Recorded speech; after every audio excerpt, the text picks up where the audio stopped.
from Lisa's Book Club. We're here with the beautiful Elin Hilderbrand, and I actually see a lot of familiar faces. There are a lot of Boston people here. But before we get started, I want to introduce Mo and Sally from Mo and Sally in the Morning. They're on Cool 105.5, which is an iHeart station that we partnered with for this event at Birch Lane. So come on up. Thank you, Lisa. Thank you so much. We really appreciate it. This is our first book club event, and we're so glad it's you. It's wonderful. We're big fans of Birch Lane. We came down to shop a couple of weeks ago, and we're now big fans, and there is stuff showing up on our doorstep Pretty much every single day. every damn day. We got home today. There was another box from Birch Lane. Yes. She's gone crazy.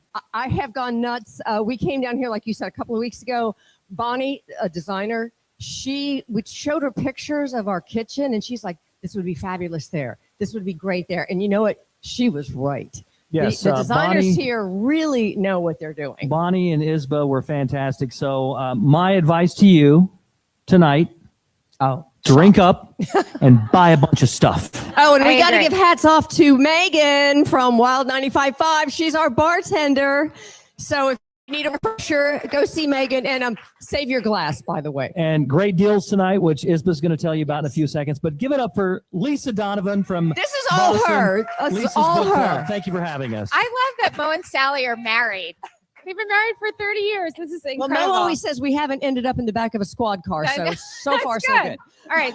All right. So I'm going to give this to you, Ellen. And Isba, come on up. Can I have you? All right. Isba is the store manager here, and she's just going to tell you what they're doing tonight, all the fun deals. Right? Hello, everyone. Hi, Isba. Welcome to Birch Lane. I'm Isba. This is my store, and we've been here a little bit over 2 years. So please come and shop with us. We're having a great promotion going on right now for the President's Day. Everything is on sale, and then in outdoor, you get extra 20% off. In store only. So come back and shop with us. We do have great designers here. We have Bonnie, we have Janine, we have Rachel, we have Gladona. Please come back, give us a call. We can schedule appointments online if you can't make it back in. But welcome in. We are so excited to have you all, and enjoy. Thanks, Isba. You have a beautiful store. All right. Well, welcome, Ellen. Is this on? Okay. Hi, everyone. Thank you for having me. So, Ellen, To Boca. Ellen and I have done a lot of these events This together. is what we say. This is 5. This is our 5th book club, Yeah, and we're so and happy we're to be doing here. one in 2 weeks. In Naples. In So if Naples. you want to come That to will be Naples. 6. But again, I saw a lot of familiar faces from Boston, which is really nice. A lot of snowbirds. And I want to just say that we are going to do the giveaways at the end. So if you guys, enter to win, we're going to do it at the end. So, okay. 30 books or so on Nantucket, and then you decide to not do that anymore. How did you come to the realization that there was a story about a boarding school with your daughter, Shelby? So my daughter, Shelby, the reason why I'm here right now is because my daughter goes to the University of Miami. And I come down to Miami for 5 weeks to babysit her, by which I mean I rent a house with a pool that's within walking distance of the university. So like when I left today, she and her boyfriend were hanging out by my pool. And then I take her and her friends out to like the fancy, Miami has no shortage of fancy places that she can't afford to go to dinner. So we have been doing dinners every week with her and her friends. But back in the day, so in, I guess, 2019, we live on Nantucket year round.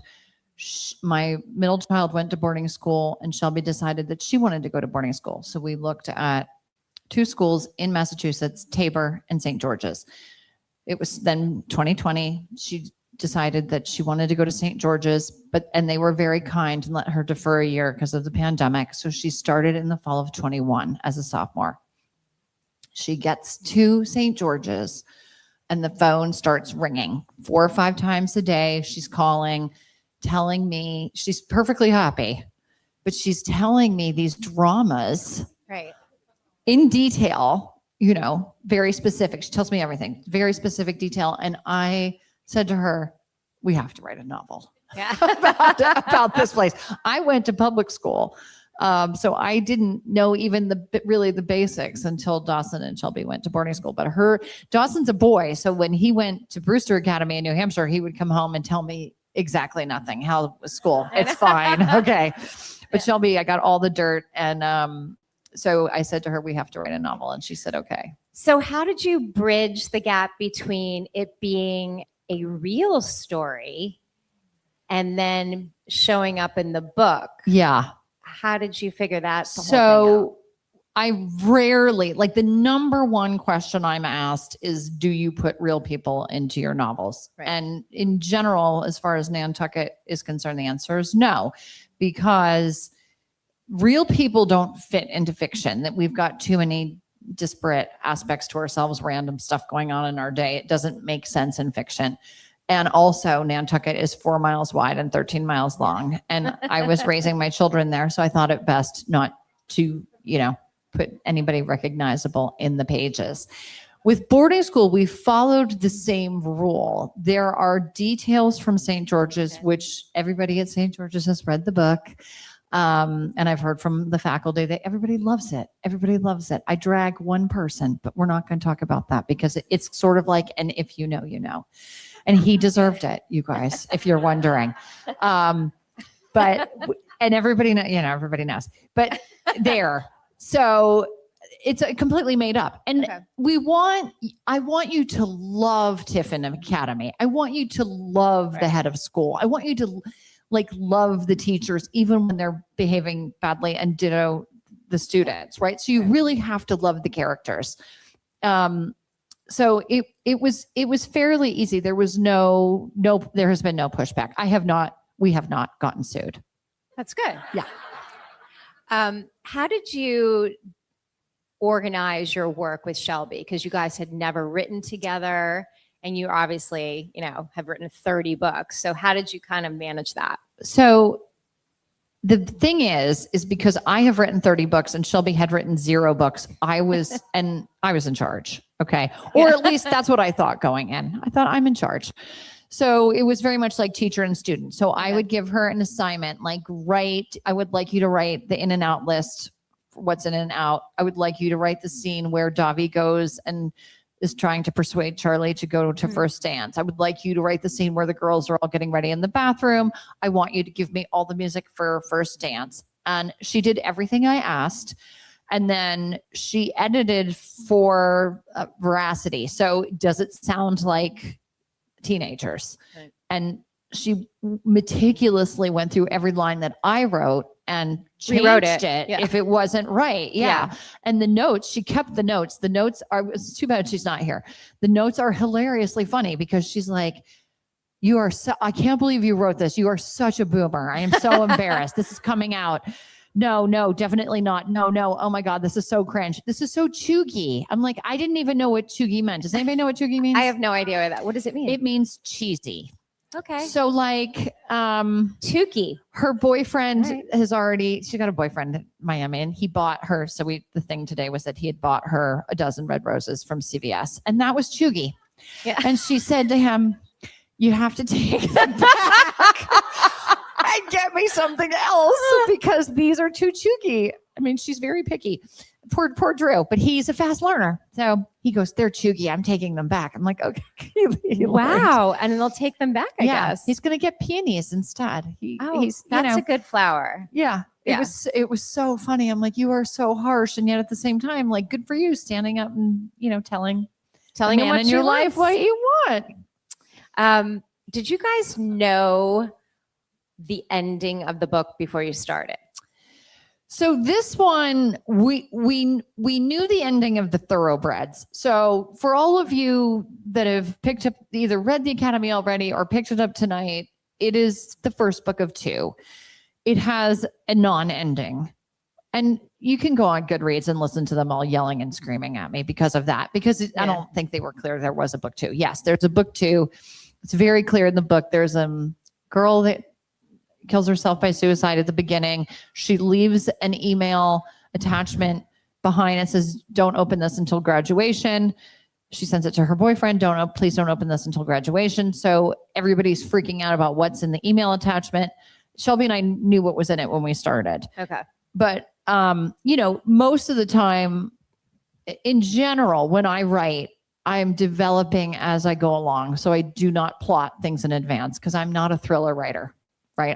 It's a character-based story that unfolds as you sort of spend time with the characters. So the characters in your other books, like you didn't know the ending, so you kind of followed them through where you thought they would end up. Yeah. Okay. I always have like a vague idea of where the book is going. Otherwise, I wouldn't sleep at night.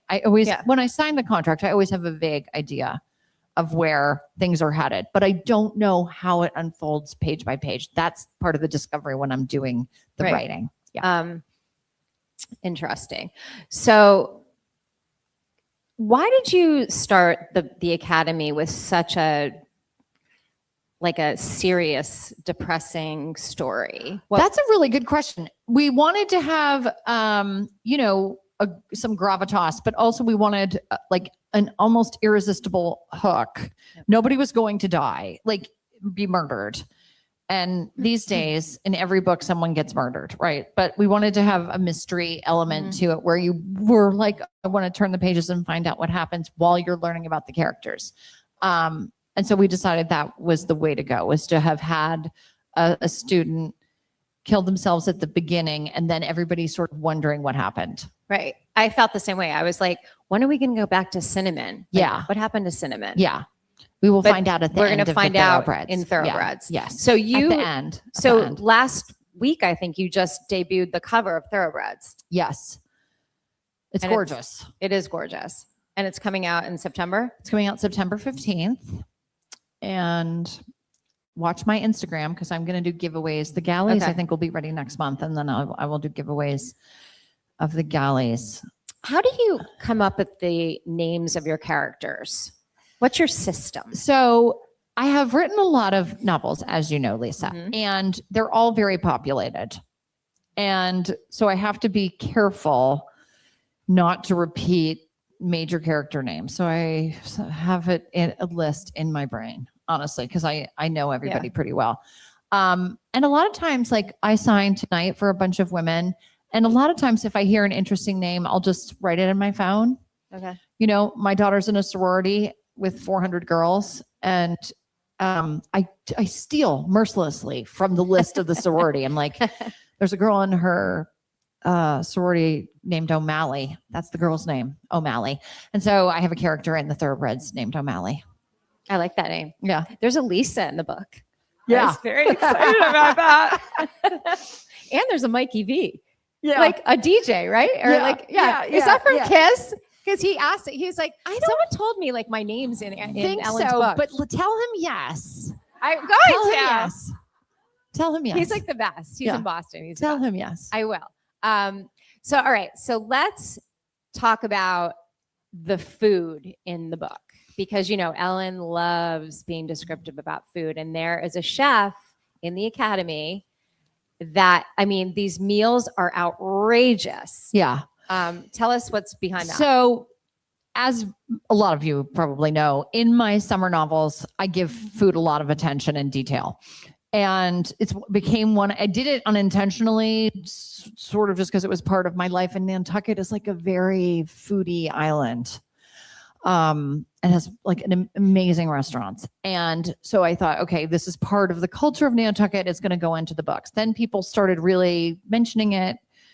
Once I started getting feedback, you guys have to understand, I've been writing novels for so long that probably the first 10 books, nobody had any way to tell me what they thought of it. And it was so wonderful. Yeah. There was no social media. There really was not even really Facebook. And so from 2000 to 2010, I didn't know what people liked or disliked about the books. It was just really great. And then after social media, then everyone's telling you this, that, and the other. So people were really responding to the food. Right. The food at St. George's was awful. I followed on Instagram the people who did the food. So every night I would see what Shelby was having for dinner. And I'm like, this is just atrocious. So I thought, this can't go in the book. I have to change it, right? Because people are expecting really delicious, wonderful food. So I, of course, put in a character, Chef Harrison, who goes by Has AJZ. And he is a chef who's got a gambling problem in New York. And he gets shipped out to Western Mass to be their chef. And the food is amazing. Sorry. Really amazing. Okay. So I'm glad we talked about Nantucket and food, because I was Googling your impact on Nantucket's economy over the last 25 years.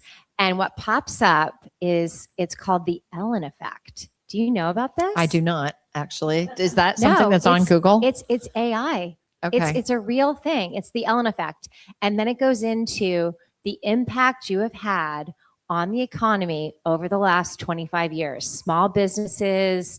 And so I want you to talk about that and how impactful that's been for you. I mean, everything I have is because of that island. So I could not give back enough. I did for many years, 11 years or whatever, do the Elin Hilderbrand weekend. And we just did our final one this past November. But I also have developed a situation where people reach out to me in social media asking me, it's their grandmother's 100th birthday. Excuse me. I think something went down the wrong pipe. Okay. And, it's bachelorette party and there's a bunch of women turning 50, whatever. And I cannot meet everybody. It became untenable. So I could not meet everybody. So I said, okay, I'm going to set up a system whereby people can come to Nantucket any week in the summer and I will be able to meet them. So I sign every Wednesday from 11 to 12. There is a line down the street. People take pictures of it. It's ridiculous. But lovely and wonderful. And so I will sign for 100 people. And especially in the shoulder season, Lisa, in May and June and in September and October, I have a lot of people coming and doing Nantucket Elin tourism. Yeah. The High Line, which is the ferry, started an Elin Hilderbrand Blue Book tour run by my sister, Heather. So she is the host 3 days a week. She does a 2-hour Elin tour. It's $100 for the ticket. You get to go to all the places in my book. You stop at the Chicken Box on the way home for a champagne toast. This is fabulous. And a couple times this summer, I was able to stop and meet them. But I think, it's exciting for people to be able to see the places that I write about. I wanted to just sort of talk a little bit about the shows. So who saw The Perfect Couple? Okay. A lot of you saw The Perfect Couple. The Perfect Couple drove a lot of tourism. That was not actually set on Nantucket. That was set in Chatham, which is on the Cape. For most of you, it's same, right? But for those of us that know, right, it's different. It's different. Then what happened is I sold a second show to Peacock, and the 5-star weekend is coming out in July. With Jennifer Garner. Jennifer Garner, Chloe Sevigny, Regina Hall. I mean, the cast, Timothy Oliphant's in it. Judy Greer's in it. The cast is incredible. It's coming out in July. That shot on Nantucket for 30 days in September. The Selectmen. So in Nantucket, we have a governing board called the Selectmen. It's 5 people. They're not all men. But they call the Selectmen. And they barely passed letting them film on Nantucket because people did not want anyone else coming, or there were certain people that did not want it to be overrun. To which my response was, Nantucket can't be overrun. There's only so many boats. There's only so many planes. There is no bridge or tunnel. You have to fly, it's self-regulating. Downtown loves it because they get a lot of business. So they did come and shoot. Jennifer Garner and the whole cast came for 30 days. They went to all the restaurants. Jennifer went to Nantucket Looms and weaved a blanket. She went out on the Endeavor, which is our sailing excursion, and she hoisted the sails. She went to the Nantucket Historic Association no less than 3 times to listen to lectures. And every time you get a lecture, of course, I've never been, but they put a sticker on the back of your phone, and she showed me the back of her phone. She had three lecture stickers. She was so proud. So didn't she look at real estate too? Wasn't she? I'm not sure if contemplating? she looked at, she loved it. I bet. Did she look at real estate? I'm not privy to that information. I know. But the whole cast loved it. They did karaoke at the Gaslight, all of them together, and there's like videos. So it ended up being a wholly positive experience for Nantucket. I mean, everybody, there were 275 people in the cast and crew. Everybody got hotel rooms. Everybody was out to eat. Everybody was shopping. You know, Jen was doing hot yoga. Like everybody was, you know, dumping Embracing money the into island. the economy. And I think it was a wholly positive experience in the end. That said, it's going to be even more exciting when the show comes out and it's actually Yeah, on Nantucket. Nantucket. So The Perfect Couple 2 is coming out, but it's based on Swan Song. Can you explain how that's going to happen? And is it with the same cast? So it has not yet been greenlit, but it is in development and it is an active development at this point. So active development, you know, Hollywood is very strange and cruel. I have 7 projects in development and you just don't know which horse is going to make it over the finish line, right? That's 7 projects other than the 5-Star Weekend and of course The Perfect Couple, which has already come out. So Perfect Couple 2 is based on Swan Song, and they're taking some characters from Swan Song and some of the situations from Swan Song and dropping it into the existing cast. So Nicole and Liev will be in Swan Song. I think maybe Dakota. I don't know how he's going to write it, but there will be characters from The Perfect Couple, but it will not be a continuation of the story from before. It will be a new drama, which I think is important. It was important to Nicole because of Big Little Lies, and she felt like they really needed a second engine for a second season. Yeah, that makes sense. So let's talk about the Academy and Thoroughbreds and the streaming deal. Can you tell me what's streaming? Because the last time we spoke, I can't, but it's a major streamer that starts with N. okay. That's what I thought. But I can't. I can't tell you. That's in development. The Hotel Nantucket is with a major streamer that starts with A. You know, that's Right. in development. So Like things are they're moving all along. like a lot of them. Like, right presently, Swan Song and the Academy and the Hotel Nantucket. I just got a call yesterday. They're in active development and moving in the right direction. Which is Are good. you on the project? Like, are you helping with script writing or what's your? So the best example would be 5-Star Weekend. So for 5-Star Weekend, and every network does things differently. So Netflix, I was not involved as much. You also have to remember that that was all produced during the strikes, and it was a very strange time. They filmed it during the strikes, and then it went into post. It was just weird. So I was an executive producer, but I was not as involved as I have been on the 5-Star Weekend. On the 5-Star Weekend, I went to set like 6 times. I had a party for the cast and crew at my house. And then every step of the way, they check in with me. So for example, right now they're doing still photos from the show. So they sent me 46 pictures, which are still photos of the action, if that makes sense to you. Yeah. And Ellen, what do you think of these? And which ones, you know, what are your opinions? Blah, blah, blah. And then they will send me, they have sent me, I'm not supposed to say, but I will look at every episode before it airs. And then I'm to give my input on every episode. Is that normal? I think so. Actually, how would I know? I don't know. Yeah. It was not that But way it with seems Netflix. good because it then- was not that way with Netflix. But this Okay. is the other exciting thing about this producing team is it is entirely women. The producing team is entirely women. And I'm part of that team. And then the cast is primarily women. And it's very exciting. It's amazing, as you know, what gets done when women are in charge. So it will get done. So how involved will Shelby be with the streaming? You know, I think she hopes to be very involved okay. because that is something that requires in order to get it correct, it requires a young person on set Okay. and reviewing the scripts. So, and she's majoring in creative writing and film at Miami. So I think she will this be is perfect. Yeah. How did you deal with the fact that you asked Shelby to write 2 books with you with your other children. They were mad. I bet they were. They were mad. The boys were mad. They continue to be mad. Like, how mad? But they also had no interest in writing a book with me. Right. So I think really they were just envious of the money, if I had to guess. But they also, she's the only girl. So it felt right. Right. It wasn't like I had 3 daughters and I picked Shelby. Like the boys, they understand, like we have a different bond and a different working relationship. And Shelby's really, we have our own, our own thing. Yeah. How you doing? Yeah. Early on, you embraced social media more than I think any other author.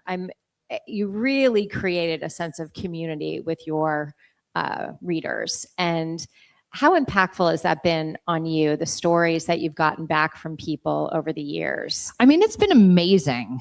And the important thing to realize is that I do it entirely myself. If you go to my Instagram, nobody else is on there. It is all me. And that is very, like, I'll collab on Reels or whatever, but everything that I post for my own self is all, I'm writing it. I'm taking the bad pictures. It's all my own organic thing. And I think that is important. And I spend too much time on social media. Like I'm sure we all do, but I really spend too much time on it. But I feel like I justify it because I need to know what people are consuming. Mm-hmm. For my own Instagram account, but also for my novels, because that is the way life is moving these days, is that a lot of our life is lived in what we consume.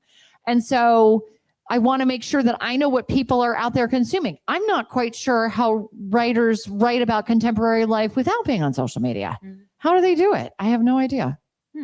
Well, I think you do a great job. Thank you. I like all of your pictures. Thank you. I remember we've done a lot of these events together. So one of our conversations, we were talking about, you've always been known as the queen of the beach reads. And sometimes that can just be, taken as, summer, sugary sweet. But you shared a nice story about people sharing that you get them through hard times. Yes. And how important that is. Right. Yes. So I, for a long time, have been called the queen of the beach read, definitely labeled like a summer author, summer read author, beach read author, easy breezy, whatever. Put the adjectives on it that you want. And sometimes I'm thinking, I'm working really, really hard here, people. Like, give me some credit. Right. But what I've learned in the past, really just like in the last 5 to 10 years, are these stories of people who are going through difficult stuff. Their children are sick and going through chemotherapy and their parents are dying. And I had a kid who was in juvie in Worcester, Mass, and stuck in solitary confinement and picked up one of my books and it turned him into a reader. I mean, the stories are incredible about the ways in which people use my books as an escape. And then that has become my purpose, is that this is going to be the place where you can just worry about somebody else's problems for an hour. Yeah, I totally agree. What are you reading right now? Who are some of your favorite authors? Yes, I just finished an amazing memoir, which I'm going to post about over the weekend, called Strangers by Belle Burden. Oh, she's doing my book club, March 4th. Yes, excellent. Yeah. Okay, you're going to tell her yes. She's doing it. She's on the Vineyard. She's a great. Yeah. The book is. Have you read it? It's fantastic. You're going to, right? Because and it's super fast. Highly recommended. It's about a woman and she has a very fancy pedigree. And one day her husband just leaves her and her kids and she's just like, shuts the door. What? Leaves, shuts the door, doesn't want the kids, just walks away. Very strange. And she goes back and examines like how and why that happened. And then B, what it feels like to be left that way and what it means to be a divorced woman in society today. And it's very, very interesting. And so I just finished that. And I get a lot of books in advance. I get a lot of advanced readers. So I'm reading an advanced reader. Did anybody read Pineapple Street by Jenny Jackson? Okay, 2 of you did. 3 of you did. That's on my night table. She has a second book out called The Shampoo Effect, which I read. I read it on the way here, and it's every bit as good. How fast do you read? It's very slowly, but this time, I've started. Really? Yeah. But I have a lot of time now that I'm not necessarily, I am Like working on printing a something book new, a year, but I'm not on deadline. So I have Okay. a lot more time to read. I want to talk about your podcast with Tim. Okay. Tell everybody I they shall. have to listen. Yes. My podcast is called Book, Speech, and Beyond. My podcast host is my work husband, Tim Ehrenberg. And I'll pitch you the podcast. This is the podcast. You do not have to have read a single book because we are interviewing the writers that you have already read. So some of our guests in the past 3 seasons include Ann Patchett, Taylor Jenkins Reid, Colleen Hoover, Kristen Hanna, Leanne Moriarty. Who else have we had on? Ina Garten. We sometimes have celebrities. We had Sarah Jessica Parker on. We had Nicole Kidman on. Have you had Dan Brown? We had Dan Brown on. We had John Grisham on. Wow. We had Kevin Kwan. Oh gosh. Is there someone that hasn't come on that you? Yes. Stephen King has said no, I think 3 times. Wow. And Danielle Steele said no. Oh. And I thought, sister, you are missing out because we need to stay relevant. Totally. And there are so many questions that I want to ask Danielle Steele, but she has yet to say yes. This coming season, we'll have Harlan Coben on. We'll have Anna Quinlan, who has a book. She's a book out later this month that I just finished, which was so good. We have a whole list of really good writers. Abby Jimenez, Carly Fortune, we'll have on this coming season. So yeah, and you can get it wherever you get your podcasts, but it's 45 minutes. And I really think you'll like it because every single writer that you've already read, we've probably interviewed them. Do you think it's like an exciting time for readers? I do. With all of these amazing books I and do. writers, and then they get turned into these fun TV shows. Yeah, and, I don't know. it is like an extremely good time to be consuming content because there's such high quality novels, and then they get turned to television is particularly fabulous now. It's not like when we were kids, and I'm just going to speak for the general sort of the median age here. When we used Tuesday nights at 8 was Happy Days, and then it was, Mark and Mindy on Thursdays. Like, and you had to watch the TV Little at House that on the time. Prairie. Otherwise you weren't going to see it. Yeah. Laverne and Shirley came on after Happy Days, and that's the way it was. Love Boat was on Saturdays. Well, mine at was 9. Love Boat and then Fantasy Island on Saturday nights. Yeah, Saturday I didn't nights. have much of a social Love life. Boat's at 9. Fantasy Island. Heather and I would fall asleep during. Never once did I stay up till the end of Fantasy Island. I didn't either. So I have to ask the question. You left Nantucket. You're not writing books about Nantucket, but people want to know, like, what after? Well, Thoroughbreds is now done. So Yeah, what can we expect from you on the writing front? I'm writing a novel now it's called The Novelists, about 4 writers. And this is the great thing about it. If it doesn't work, I don't have to publish it because I don't have a contract. I only work on it in the morning. I don't work during the day. I really am like focusing on just like enjoying myself during the day. I read, I hang out with my daughter. I really don't know what else I do. I go to the beach. And at home, I don't know what I do, but somehow the day passes, right? And I'm so busy. But I am writing a novel. It will not come out. If I have my way, it won't see the light of day until 28 or 29. So it'll be a while. Okay. That's great. But there will be more. You're writing. There will be more. There will be more. Yay. Do you guys have any questions? Questions? Raise up your here? hands. We can have. see We you. actually have a microphone. Okay. Oh, we have a microphone. Here. Hello. Oh, I'm on. Hi. I was wondering, how much control do you have over your stories once you have given it over to? Yeah, that's a great question. So the question is, how much control do I have over my stories? So normally I would turn my novels, and I do turn my novels into my editor, Reagan Arthur, who is a legend and a genius. And so, for example, the Thoroughbreds, which you would think would need very little revising because it's a book 2. I already have the characters. I knew where the plot was going. Had a lot of revisions required. And it was 4 weeks of me not moving from my desk and rewriting large portions and different plot threads. It is far better now. So the most important thing that I benefit from is an editor that I wholly trust, so that whatever she tells me to do, I do it. And it always is better. And she's always right. And I do not push back because she's always, I mean, on small things I'll push back, but in general with arcs and characters, etc. Has she been with you the whole time? She was with me until 2020. From 2020 to 2024, she became the head of Knopf, which is a very fancy publishing house. And then she left Knopf right when Swan Song came out. And that's one of the reasons why I did the Thoroughbreds, because I was like, okay, Reagan. And she came back to my publishing house. And so she's done the Thoroughbreds and the Academy with me. Great. Any other questions?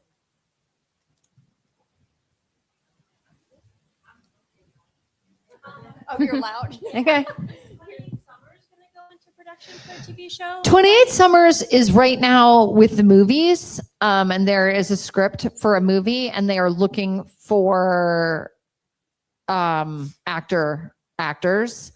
It was with Sydney. This time last year, Sydney Sweeney was going to play Mallory, and then she backed out, which is fine. I think she's too young. But so they're looking for actors to make the movie. I personally, and I don't think I've ever said this in public, so let's call it breaking news. I think it would be better as a series and do like 8 or 10 episodes until we get through the 28 Summers. And I may have my wish, because again, things in Hollywood, she would have to cast it and get it into production before September when the option is up. They've had it optioned since 2020. Oh, wow. So it's been renewed 6 times or 4 or 5 times. And I said to my agents, if she doesn't have it in production by September, I'm taking it back and I'm going to sell it to somebody who wants to make it into a show. That said, it would be fun to have a feature film, because I've not yet had a feature film. So we'll see. Oh.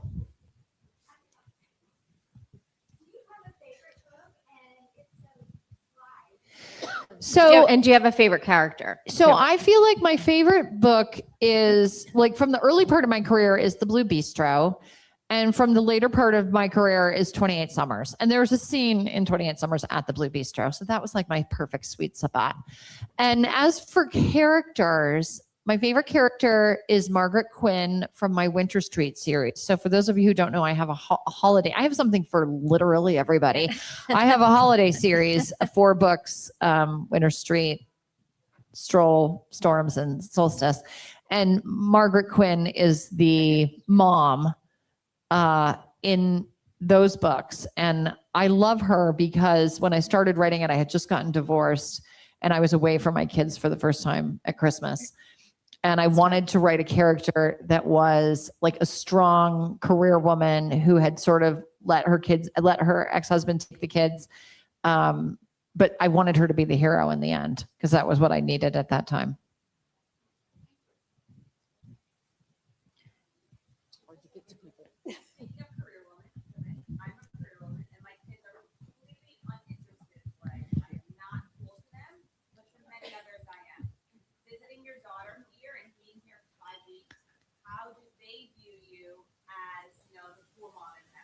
Oh God, nobody thinks that.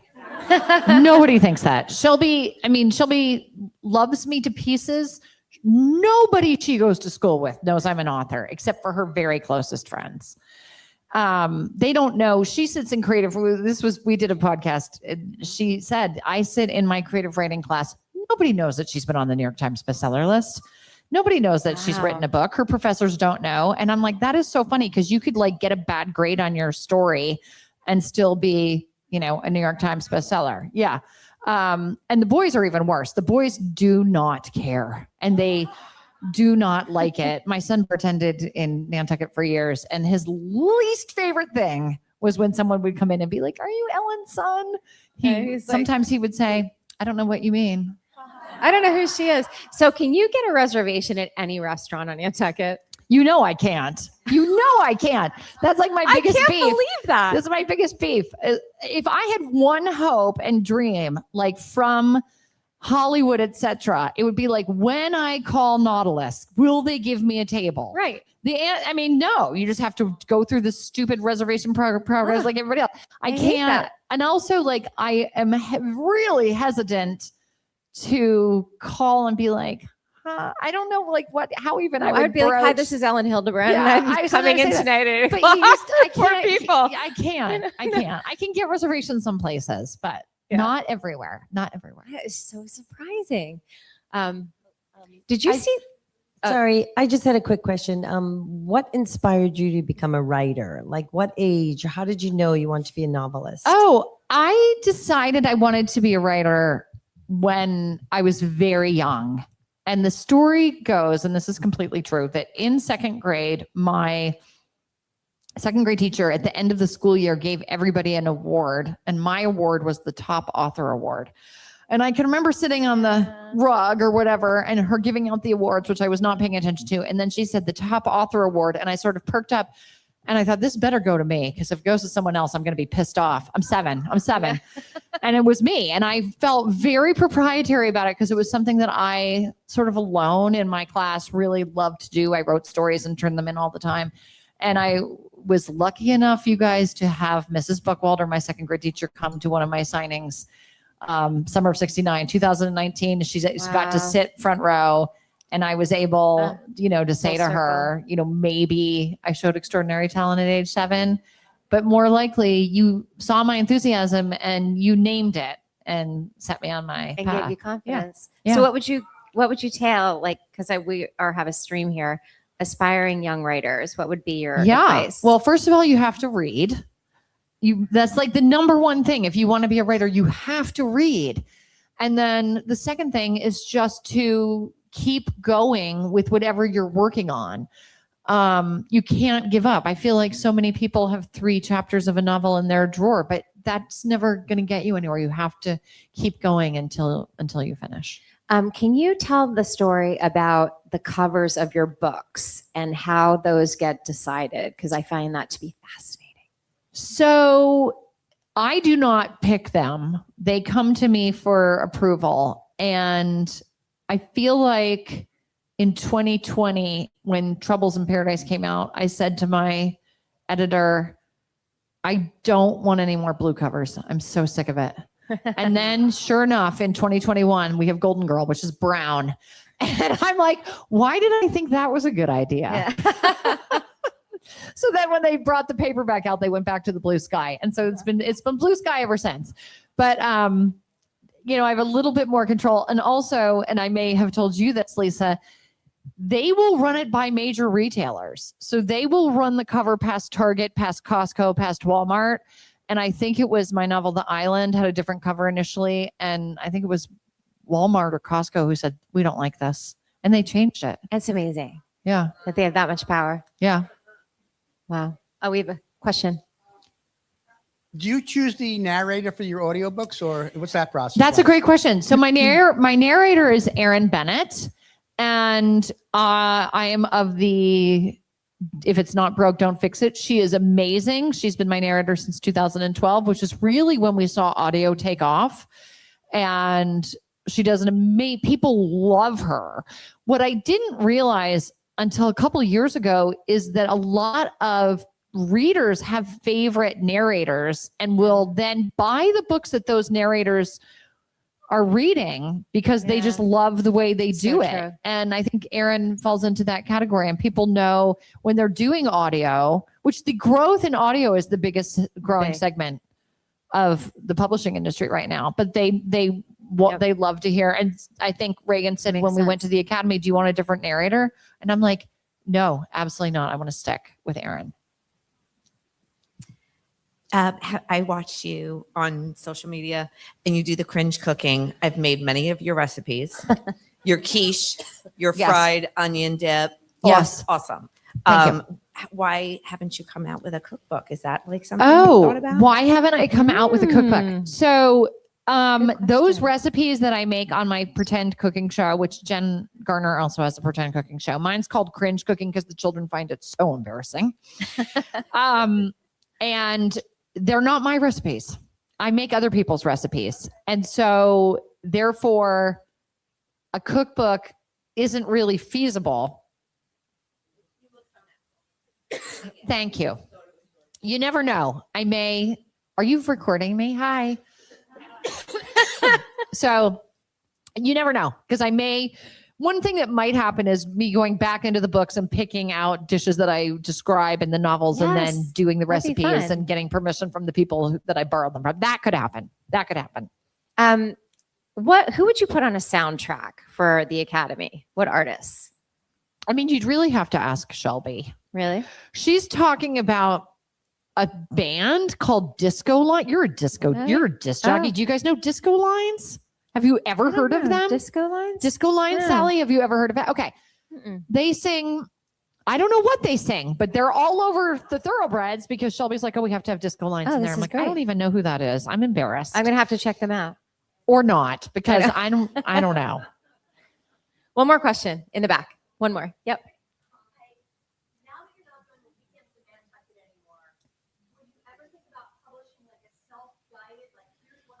So yes. So guess what? I have something for everybody, and I have something called Elin Hilderbrand's Blue Book, The Insider's Guide to Nantucket, and you can buy it on Amazon Yep. or at your independent bookstore if they happen to carry it, or Barnes and Noble. And it is a small pocket-sized guide. It is not comprehensive. They are my curated picks for hotels, beach, everything, beaches, exercise classes, restaurants, but not only restaurants, but like, this is where you want to have lunch if you're casual. This is where you want to have lunch if you're fancy. Dinner. And then I have itineraries in the back. Are you with your mother? Are you on a romantic weekend? Are you with the girls?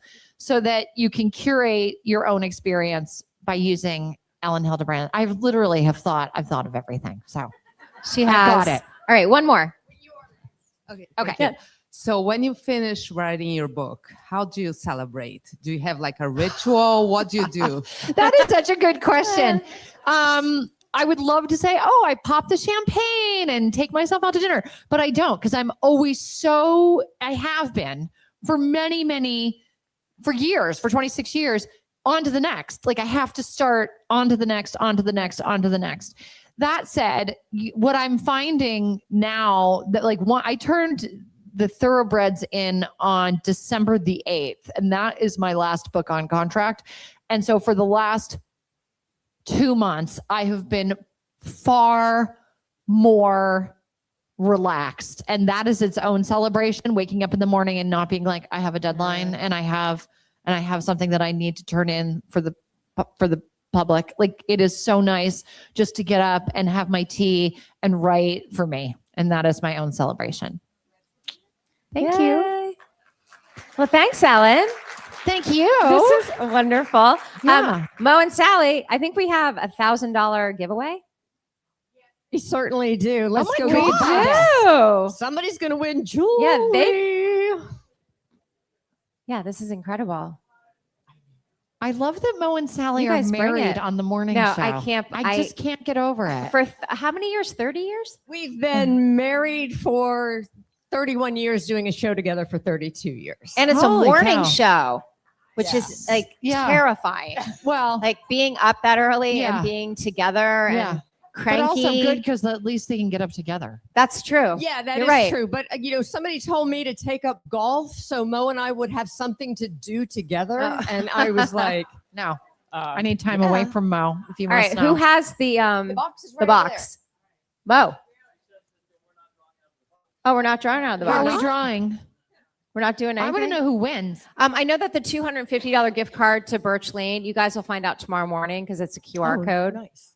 So you're waiting on that. I know that. But while you're here, I want to thank 90 Plus Sellers for the great wine. They're my wine sponsor in Boston. They're a New England brand, Latitude Beverage. Thank you to them. Thank you to Birch Lane. Thank you to John, who's the regional manager here. He's amazing.